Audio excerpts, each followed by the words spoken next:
Tu es mon Fils bien-aimé, c'est en toi que je prends plaisir. Par cette parole prononcée au moment du baptême de Jésus, il nous est annoncé ici et maintenant l'amour inconditionnel de Dieu, de celui que l'on nomme Père. Et j'atteste, amis, frères et sœurs, que cette parole est pour nous ce matin et qu'elle est la force qui nous relève. Amen. Jésus disait, le temps est accompli et le règne de Dieu s'est approché. Changez radicalement et croyez à la bonne nouvelle. Oui, Jésus nous annonce que le royaume de Dieu peut être notre réalité.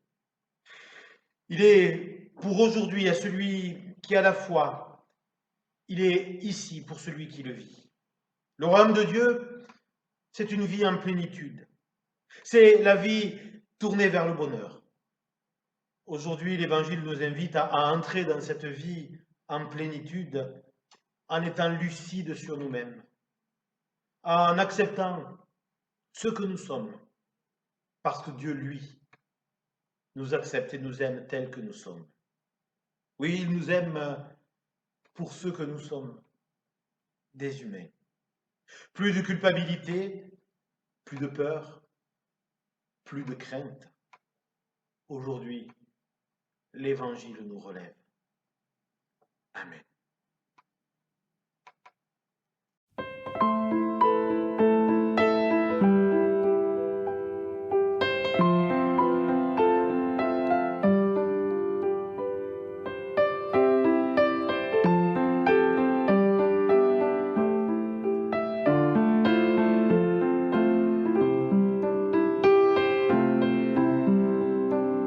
Dieu, tu es ma force, ma consolation, une lampe devant mes pas. Ta voix a triomphé de l'ouragan, remporté le combat. Tu m'offres chaque jour ton infaillible amour. Toi qui as fixé le cours des étoiles, sois mon ancre, sois ma voile. Tu étends mes ailes pour toucher les cieux, protégé par ta main. Ta grâce m'appelle à lever les yeux et suivre ton chemin. Tu m'offres chaque jour ton infaillible amour. Toi qui as fixé le cours des étoiles, sois mon ancre, sois ma voile. Ta miséricorde coule de la croix, ton sang m'a racheté. Tout ce que je suis me vient de toi, sans fin je te louerai. Tu m'offres chaque jour ton infaillible amour. Toi qui as fixé le cours des étoiles, sois mon ancre, sois ma voile. Tu m'offres chaque jour ton infaillible amour. Toi qui as fixé le cours des étoiles, sois mon ancre, sois ma voile. Sois mon ancre, sois ma voile. Sois mon ancre, sois ma voile.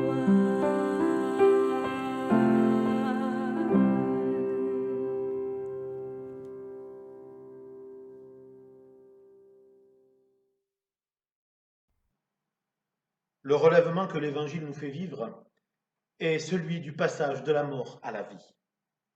Et la résurrection de Jésus en est l'image. L'Évangile, ce n'est pas la promesse d'une résurrection après la mort. C'est la promesse d'un relèvement de nos vies dans la vie.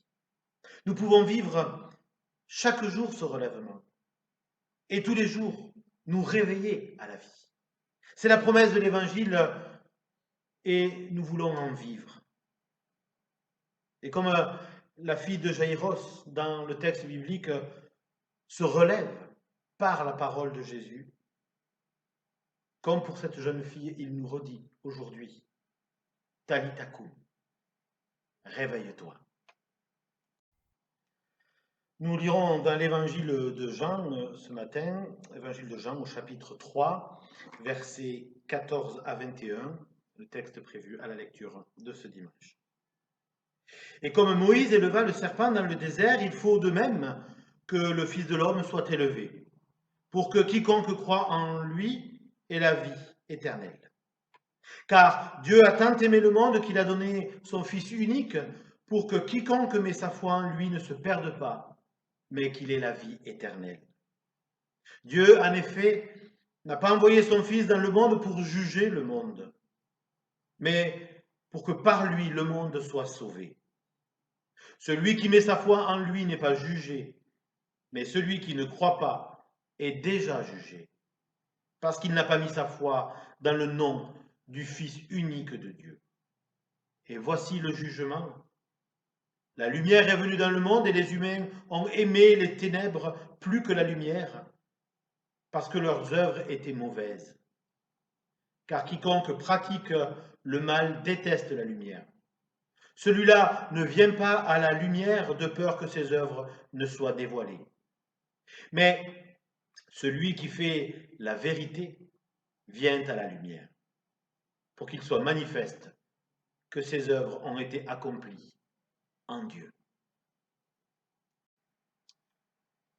Ce texte de l'évangile de Jean résonne en nous qui avons l'habitude de nous retrouver en église le dimanche matin, de nous retrouver tout simplement dans la vie d'église, à nous qui avons l'habitude de ce langage religieux.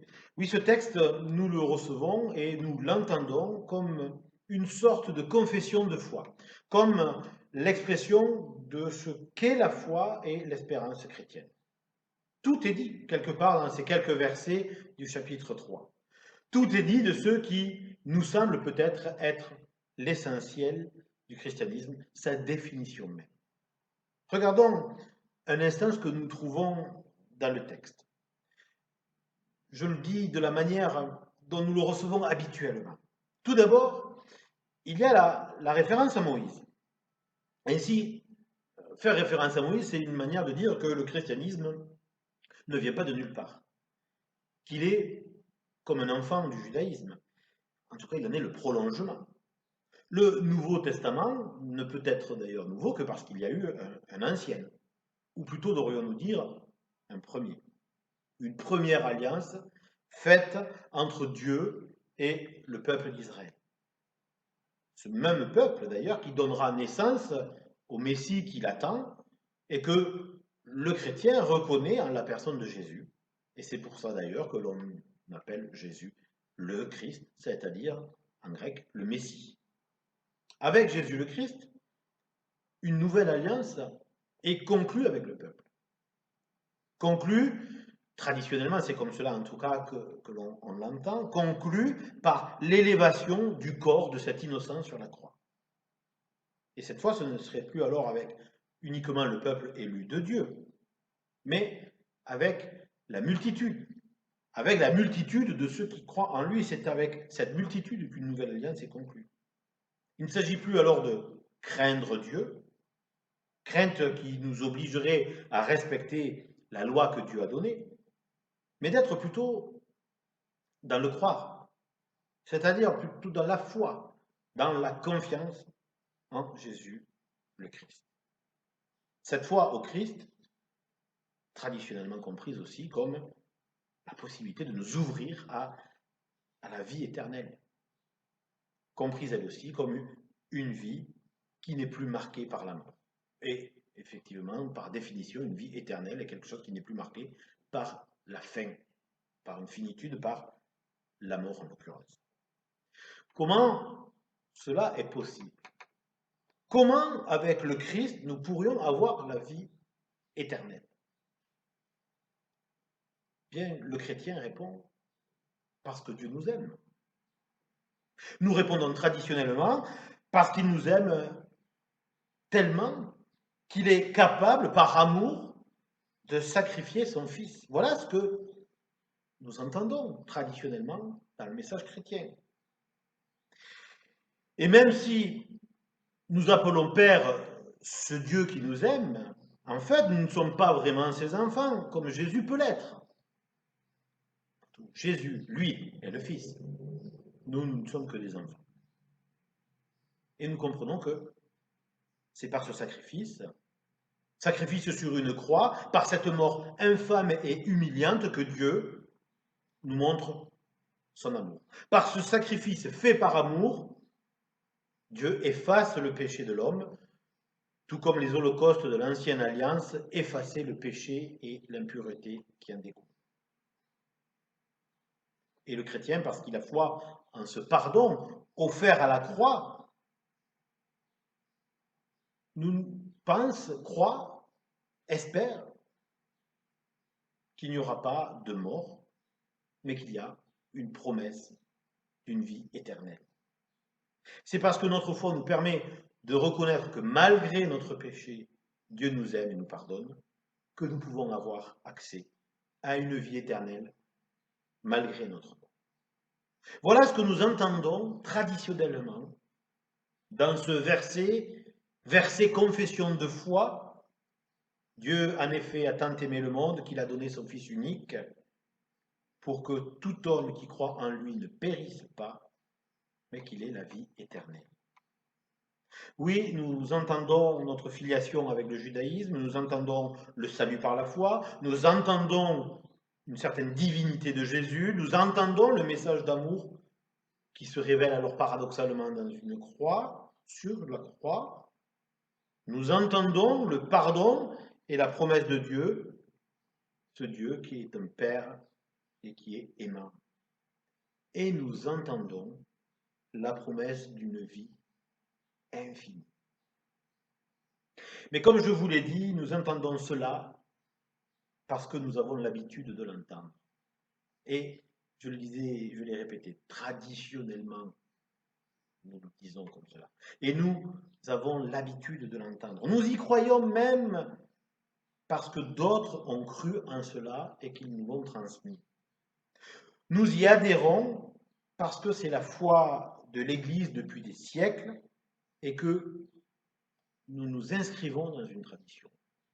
Nous sommes tous et toutes inscrits dans cette tradition. Et c'est peut-être votre foi parce que cela vous parle, parce que cela vous correspond. Mais, mes amis, entendez une chose, c'est que cela ne soit pas aussi clair pour tout le monde. Il y a une chose dont nous devons prendre conscience, c'est que le message chrétien ne rencontre plus vraiment beaucoup de personnes. Il en touche encore quelques-uns. Parfois un discours un peu simpliste, ou alors un discours pétri de peur, ou même, j'oserais dire, d'ordre moral. Celui-là peut correspondre à des gens qui ont besoin de repères, de rails. Mais un message plus libérateur, plus libéral, touche beaucoup moins de personnes, et ils sont nombreux ceux qui pensent ne pas avoir besoin forcément de ce message de l'Évangile. Même chez ceux qui sont inscrits dans une tradition religieuse, aujourd'hui, en sont dégagés, et si nos assemblées sont suffisamment nombreuses, on voit bien encore qu'il n'y a pas non plus des foules immenses. Il y a quelques signes cependant, par exemple, des cultes vidéo sont regardés par beaucoup plus de personnes que ce qu'il y a au culte, et même parfois des personnes très éloignées de l'Église écoutent ce message. Pour dire alors que s'ils ne sont pas directement touchés par un message de l'Évangile, il y a quand même une recherche de spiritualité. Il y a des questionnements. Il y a, oui, des personnes qui cherchent et qui avouent avoir besoin d'un spirituel, qui ne serait pas forcément le spirituel chrétien, mais le christianisme offre aussi peut-être un spirituel pour eux. Alors, je me pose la question, pourquoi toutes ces personnes en recherche de spiritualité ne sont pas rejointes par l'Évangile?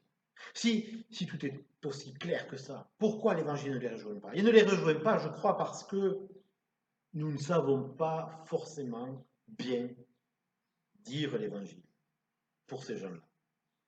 En tout cas, pour ces gens-là. Ou, plutôt, il faudrait dire que nous n'osons pas dire un Évangile pour eux. Nous n'osons pas aller jusqu'au bout de l'Évangile pour le dire dans un langage qui parlerait à notre jour. Il ne s'agit pas ici de dire tout ce que nous croyons, tout ce que vous croyez, de dire aux gens, il ne s'agit pas de dire que tout est ringard, que tout ce que nous croyons, que tout ce que nous avons dit jusque-là est faux, que tout est dépassé, non. Parce que pour vous, peut-être pour moi, certaines choses encore sont de l'ordre de notre foi, ou de ma foi personnelle, de votre foi personnelle. Tout n'est pas à jeter. Et ce n'est pas parce que une expression de la foi dite d'une manière traditionnelle, pas parce qu'elle est traditionnelle ou parce qu'elle a toujours été dite, pas parce qu'elle peut correspondre d'ailleurs encore aujourd'hui, mais c'est pas parce qu'elle a toujours été transmise par l'Église qu'elle doit être l'unique parole. Et nous le voyons bien, les expressions de foi ont beaucoup évolué, même si on n'en a pas toujours conscience. Mais entre des manières d'exprimer la foi au XVIIIe siècle et aujourd'hui, il y a une grande différence. Il y a des choses qui ont été crues il y a un siècle ou deux et qui ne le sont plus aujourd'hui. Alors pourquoi ne pas oser dire un évangile pour aujourd'hui? Pourquoi ne pas oser aller jusqu'au bout de l'évangile pour le proposer à ceux qui le refusent ou en tout cas n'osent pas aller plus loin et entrer dedans? Alors vous êtes peut-être en train de vous dire que je suis en train d'insinuer qu'il y aurait au moins, au minimum, deux évangiles différents, qu'il y aurait deux messages distincts, celui qui nous parle, nous chrétiens, d'une tradition, et celui qui parlerait au reste du monde. Non, non, non, il y a un seul évangile, mais qui se réceptionne de mille manières. Ainsi, dans notre expression classique de la foi, là où nous entendons, nous, quelque chose, nos contemporains entendent autre chose, et ce n'est sans doute pas totalement faux. Là où nous disons Dieu, ils entendent bien souvent un maître du monde qui est indifférent à la souffrance et à la violence. Là où nous parlons de crucifixion et de sacrifice, ils entendent soif de sang et injustice. Là où nous parlons de vie éternelle, ils entendent vie après la mort. Là où nous parlons de croire, ils entendent obéir. Là où nous parlons de foi, eh bien, ils opposent la raison. Là où nous parlons d'espérance, ils entendent naïveté. Pourtant, un évangile qui se dit dans le langage et dans la pensée de notre temps vient rencontrer ceux qui parfois se croient les plus éloignés du christianisme. Dire l'évangile dans une langue et une pensée de notre temps peut réconcilier tous ceux qui ont déserté les bancs et les chaises de nos églises. Nous reprenons un instant le texte et voyons quel évangile il nous dit. Voyons comment nous pourrions le dire autrement que cette manière traditionnelle que je disais et que je reprenais au début. Voyons si nous ne pouvons pas lire un message qui peut se dire dans la langue et la pensée de notre temps. Le texte nous dit, comme Moïse a élevé le serpent dans le désert, il faut que le Fils de l'homme soit élevé.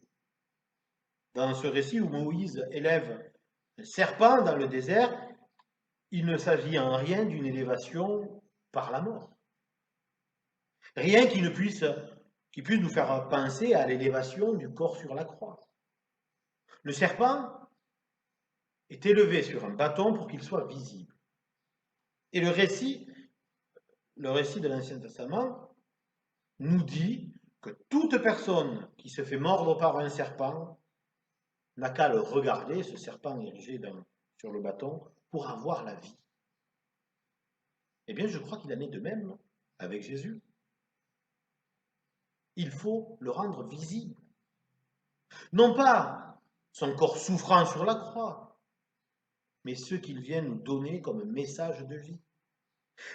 Car en le rendant visible, comme Moïse rend visible le serpent, eh bien, j'ai envie de dire que celui qui se fait mordre par le mal puisse se mettre à écouter et avoir une vie éternelle. Justement, cette vie libérée du mal le plus intime. Une vie éternelle qui n'est pas la promesse d'une vie infinie ou d'une autre vie après la mort, mais d'une vie pleine ici et maintenant. Une vie qui se vit à chaque instant avec toute l'intensité possible. Car c'est cela que Dieu veut, il me semble. Oui, il me semble qu'il ne veut pas nous voir souffrir, il ne veut pas nous voir passer notre vie à préparer notre mort. Il nous veut vivants et pleinement vivants parce qu'il nous aime. Et son amour ne s'exprime pas dans le sacrifice, parce que s'il donne son Fils, il ne le livre pas. Il donne son Fils, il ne le livre pas. Il le donne comme un message. Il le donne comme une bonne nouvelle qui est donnée pour réjouir celui qui l'entend. Et qu'ainsi, celui qui reçoit cette parole ne soit plus enfermé dans la peur, dans la crainte, dans le mépris de soi, mais qu'il soit pleinement lui-même dans une vie vécue elle-même pleinement. Dieu nous aime, et par Jésus-Christ, il vient nous révéler cet amour, afin qu'en mettant notre confiance en ce message, nous puissions vivre pleinement et intensément notre vie. Nous avons souvent tendance à oublier la suite du texte. Celui qui vient nous dire que Jésus n'est pas venu pour juger, mais pour sauver.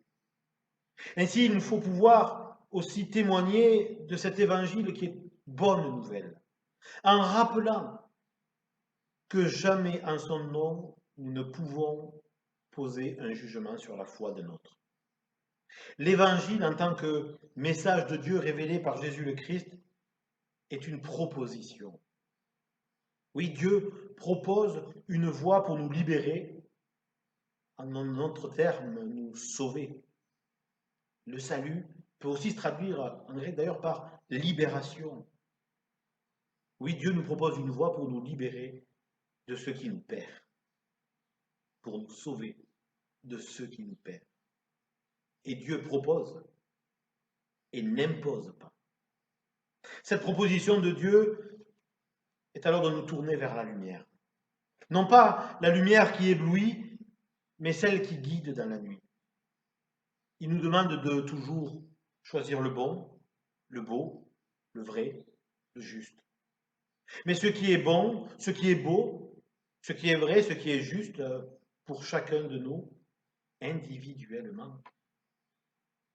C'est en allant vers cette vérité qui nous habite déjà et qui nous fait nous écarter de ce qui est mauvais. C'est en allant vers cette vérité que nous allons à la lumière. Et c'est ainsi que la volonté de Dieu s'accomplit.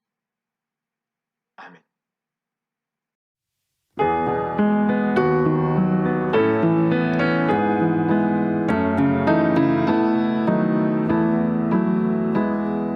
Libre de nos chaînes, nous marchons vers toi. Ta main souveraine affermit nos pas.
et je vous invite à confesser notre foi.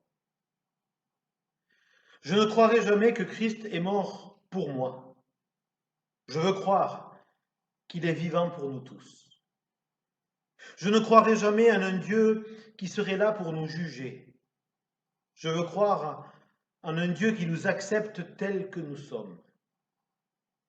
Je ne croirai jamais que l'enfant qui vient de naître porte le poids d'un péché qui eut lieu des millénaires avant sa venue au monde. Je veux croire en la positivité de la vie, au geste inaugural de commencement absolu, présent dans toutes les naissances. Je ne croirai jamais qu'il nous faudrait souffrir pour mériter demain un monde meilleur ou un paradis. Je veux croire au bonheur de la vie, à la fragilité de l'existence, à la possibilité toujours donnée d'accéder à la vie éternelle. Je ne croirai jamais aux histoires de double nature, de Trinité ou d'Immaculée Conception. Je veux croire à l'appel de notre Dieu, à la dignité humaine, à la liberté souveraine de la conscience. Je ne croirai jamais que la nature soit mauvaise et que le corps soit méprisable. Je veux croire que Dieu nous a donné la chance de la vie, la joie du corps fait pour aimer, le risque de la rencontre, l'espérance de ce qui vient.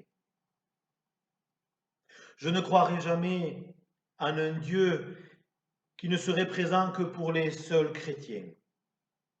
Je veux croire que Dieu est à l'œuvre dans toutes les cultures, qu'il parle au cœur de tous les êtres humains, sans se soucier des frontières artificielles dans lesquelles nous l'emprisonnons. Je ne croirai jamais que la résignation et l'obéissance soient des vertus. Je ne peux croire qu'à la tendresse partagée, à l'avenir toujours ouvert, à ce royaume qu'il nous faut construire aux côtés de notre Dieu. Je ne croirai jamais que la volonté soit le dernier mot de la foi, que le savoir soit l'objectif de la vie, que les œuvres soient la mesure de l'homme. J'espère en ta présence et je te nomme Dieu. C'est ainsi que tu es là et je te dis toute ma reconnaissance. Amen.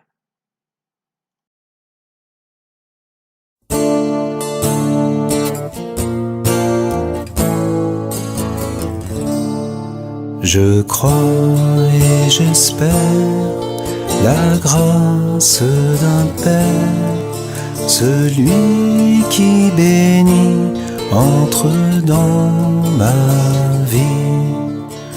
Crois seulement, crois maintenant, sois seulement paisible et vivant.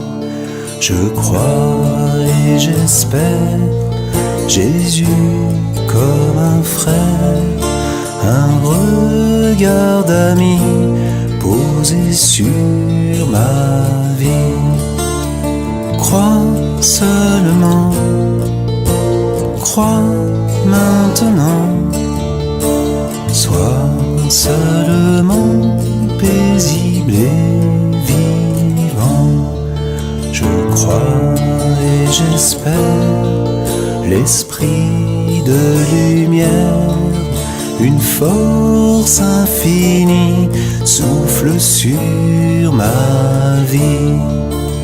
Crois seulement, crois maintenant, sois seulement paisible et vivant. Je crois et j'espère une nouvelle terre, un chant des pays unis pour la vie. Crois seulement, crois maintenant, sois seulement paisible et vivant. sois seulement paisible et vivant.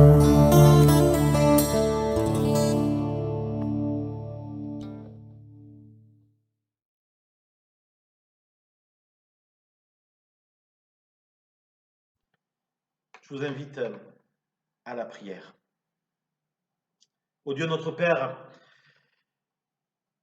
tes mains se sont ouvertes pour nous et nous voulons t'en bénir. Pour ton amour qui nous accueille et qui nous unit, béni sois-tu. Pour ta parole vivante qui devient pour nous lumière, qui devient pour nous nourriture, qui devient pour nous vie et force de vie. Pour cette œuvre de ta seule grâce, Seigneur, nous voulons te bénir. Et nous voulons maintenant te prier et te remettre entre tes mains tous ceux que tu nous as confiés, tous ces prochains autour de nous qui ont besoin de notre amour. Oui, nous te prions pour tous nos bien-aimés, pour tous ceux que nous te nommons dans le secret de nos cœurs à cet instant. Nous te les confions, Seigneur, sois avec eux.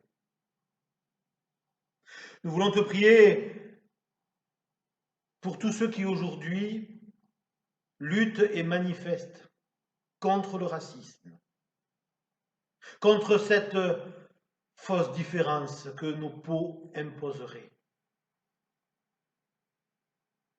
Oui, Seigneur, que nous soyons blancs ou noirs, nous n'oublions pas que notre sang a la même couleur et que c'est ainsi que tu l'as voulu.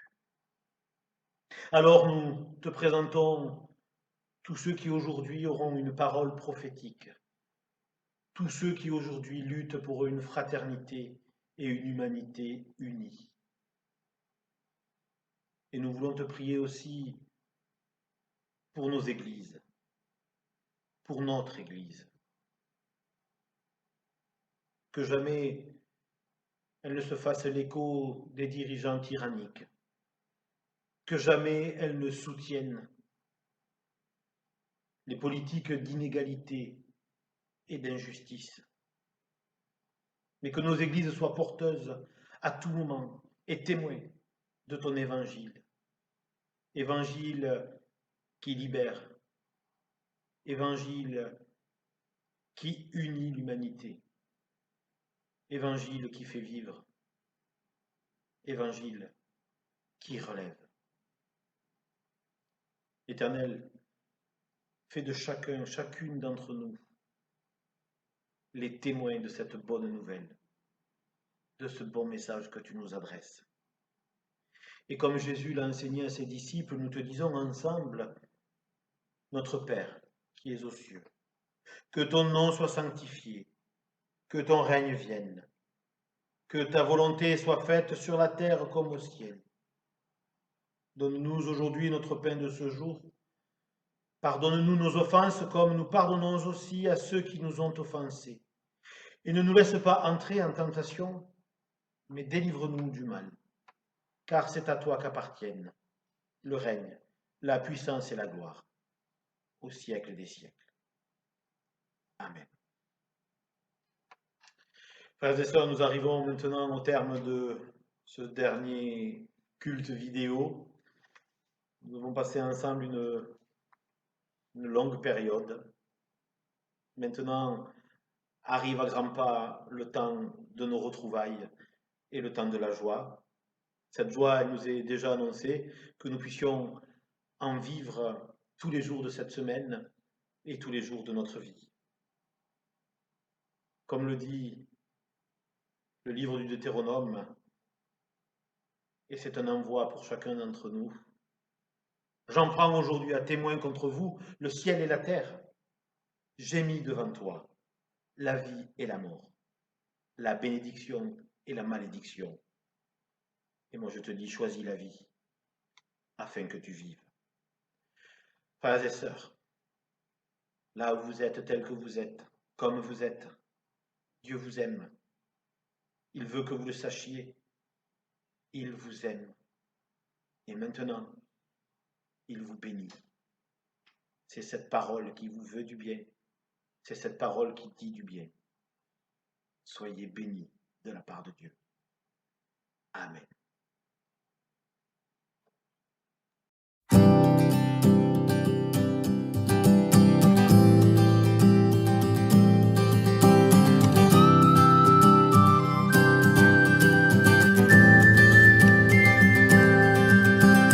Parlez au cœur du monde, chantez-lui les refrains, les échos d'une alliance, les éclats du divin. Parlez au cœur du monde, chantez les lendemains, veillez sur les murailles, guettez celui qui vient. Parlez au cœur du monde, chantez, priez, dansez. C'est le temps de la fête, c'est le temps de la paix. Restez au cœur du monde, chantez sans le combattre. Parlez au cœur du monde, puis écoutez le battre.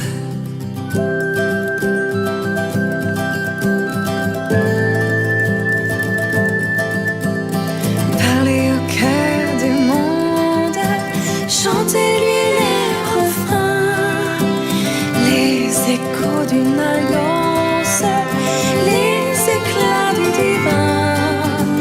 Parlez au cœur du monde, chantez les lendemains, veillez sur les murailles, guettez celui qui vient. Parlez au cœur du monde, chantez, priez, dansez. C'est le temps de la fête, c'est le temps de la paix. Restez au cœur du monde, chantez sans le combattre. Parlez au cœur du monde, puis écoutez le battre.